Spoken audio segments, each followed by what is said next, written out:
In this video, I'm going to give a brief overview of what rhetoric is and how it relates to our class. This may or may not be a word you are familiar with. We've heard it in a lot of different contexts, like the term rhetorical question or in relation to something like the rhetoric of a politician. But let's look at the actual definition. This one comes from the Oxford Dictionary. The art of effective or persuasive speaking or writing, especially the use of figures of speech and other compositional techniques. So this is a way of being able to communicate with other people effectively and persuasively. Now, rhetoric is not a modern concept.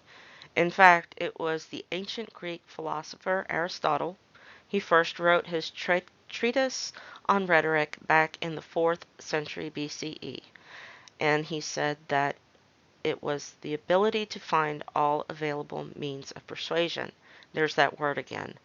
Persuasion, not in a way that you're trying to manipulate people, but that you're trying to use appropriate words in an appropriate way to appeal to people. There's that word appeal. We're going to talk about that when we get into rhetorical appeals, so that they can see your point of view. This does not mean, kind of like when we talk about argument, argument does not always mean conflict. Persuading people does not always mean manipulation. This is actually a positive thing. And in fact, back in these ancient times, being skilled in rhetoric, especially spoken rhetoric, that was considered the pinnacle of education and sophistication, that you were able to use your words effectively. So why does it matter? Why do we need to know what rhetoric is, or how it's used, or how we can use it? Well, just like in ancient times, it still does show a sophistication of thought. Instead of just demanding that people listen to your point of view, you show that you understand the best way to reach your audience without being manipulative and demanding. It helps you being more effective in communicating. This is whether it's in writing or in person. So it helps you with critical thinking, thoughtful communication.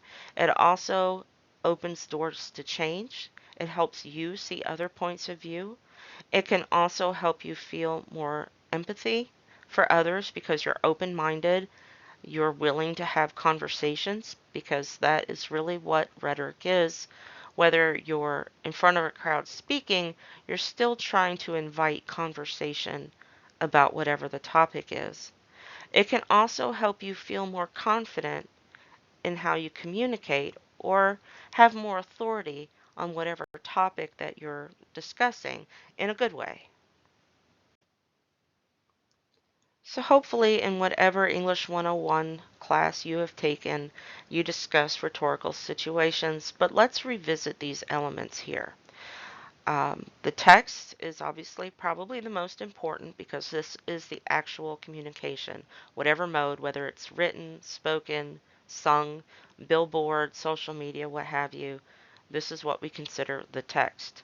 The author, whoever has created that text. And again, just like you might have seen when we did our beginning discussion boards on advertisements and songs, the author can be more than just one person. It can be a company, it can be a group of people collaborating together.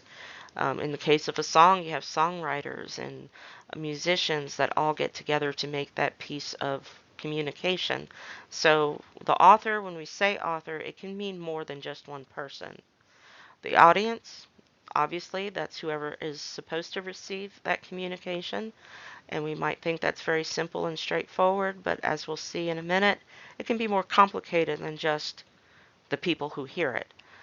The purpose. This can also be a little more complicated than just the straightforward, obvious answer. There can be various reasons for authors and audiences to engage in that communication.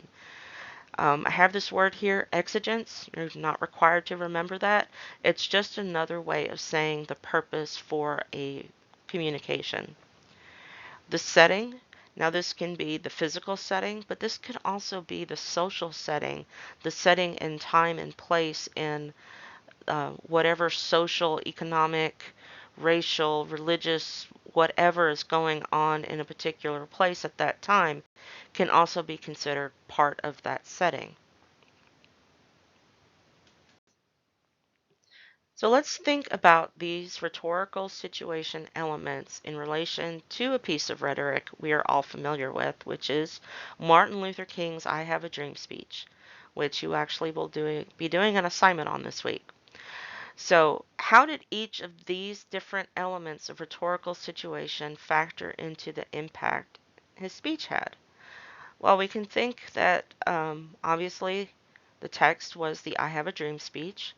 The author is Martin Luther King. We know that his purpose was demanding equality.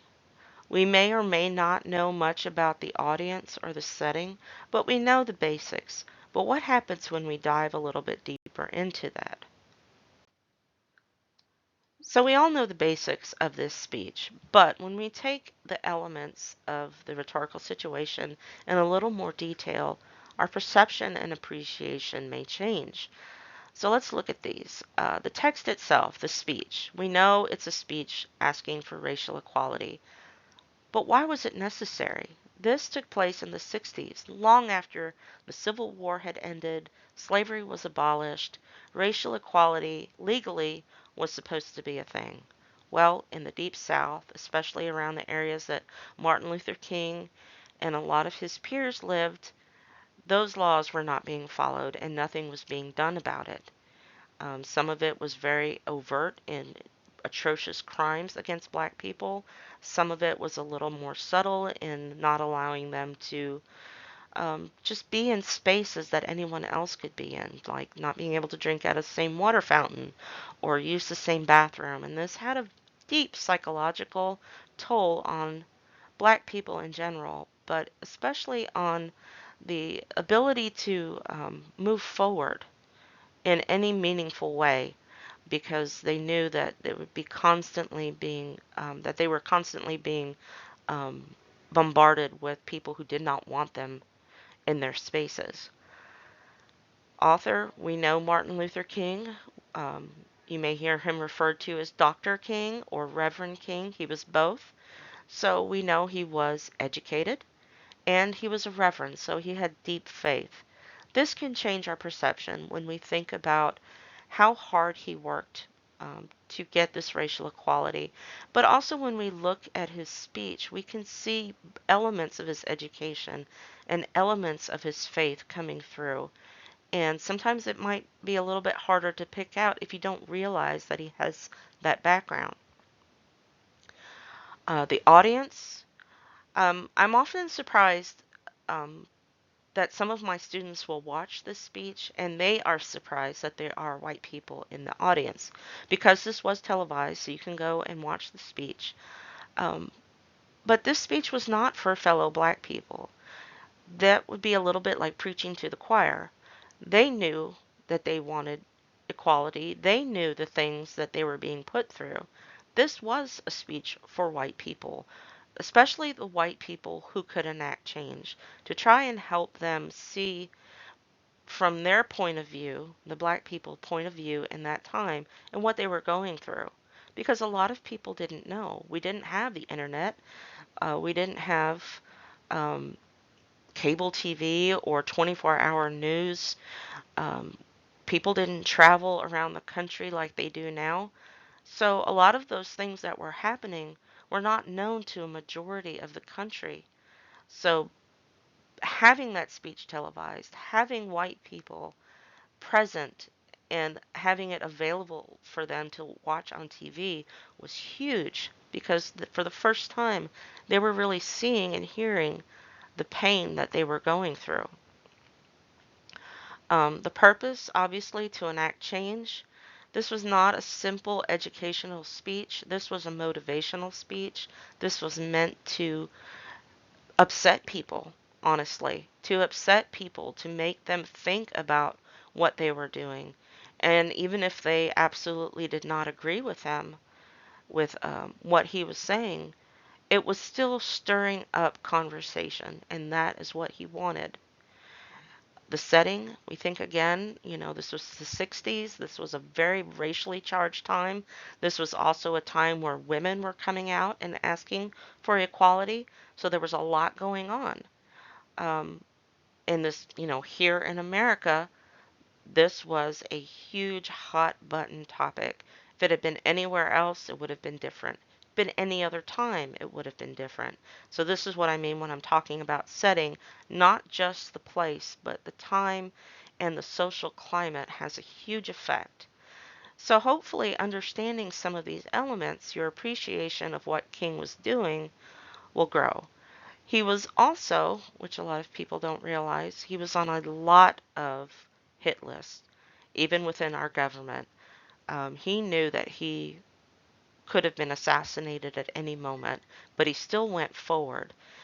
So we can see how um, his speech was so powerful that we are moved by it today. But understanding these elements, we can see why. Okay, so why does all this matter? Why does it matter? Why are we talking about it?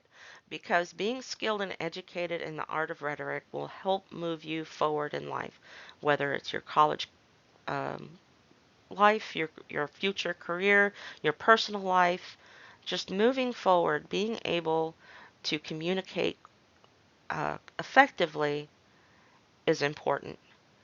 Also, our appreciation for pieces of rhetoric grows when we can see that rhetoric at work. We can also be aware when it's not being used appropriately, which happens a lot. So it's vital for us to understand the difference between good and dangerous rhetoric. We're going to talk more in depth about rhetorical appeals, ethos, logos, and pathos in my next video. And in future videos, we are going to talk about that dangerous rhetoric, the logical fallacies, and all the ways that people can use rhetoric in an inappropriate way because it's just as important to know how to use it effectively, to not let it be used against us in an ineffective way. And finally, it's going to help you in writing your essays and other assignments for this class.